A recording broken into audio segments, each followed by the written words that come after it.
வெளிநாட்டில் இருந்து சட்டவிரோதமாக நிதி பெற்றது தொடர்பான வழக்கில் ஜவாஹிர்லாவிற்கு விதிக்கப்பட்ட ஓராண்டு சிறை தண்டனையை உயர்நீதிமன்றம் உறுதி செய்தது.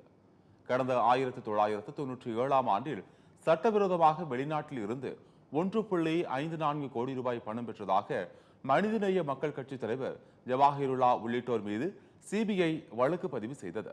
இந்த வழக்கை விசாரித்த எழும்பூர் கூடுதல் தலைமை குற்றவியல் நீதிமன்றம் ஜவாஹிருல்லா ஹைதர் அலிக்கு ஓராண்டும், சையது நிஷார் அகமது, நல்லா முகமது களஞ்சியம், GM ஷேக் ஆகியோருக்கு 2 ஆண்டுகள் சிறை தண்டனை மற்றும் 10,000 ரூபாய் அபராதமும் விதித்து உத்தரவிட்டது. இந்த தண்டனையை எதிர்த்து சென்னை உயர்நீதிமன்றத்தில் ஜவாஹிருல்லா உட்பட 5 பேரும் மேல்முறையீடு செய்திருந்த நிலையில் தண்டனைக்கு இடைக்கால தடை விதிக்கப்பட்டிருந்தது. இந்த வழக்கை இன்று விசாரித்த சென்னை உயர்நீதிமன்றம் தண்டனையை உறுதி செய்து உத்தரவிட்டுள்ளது.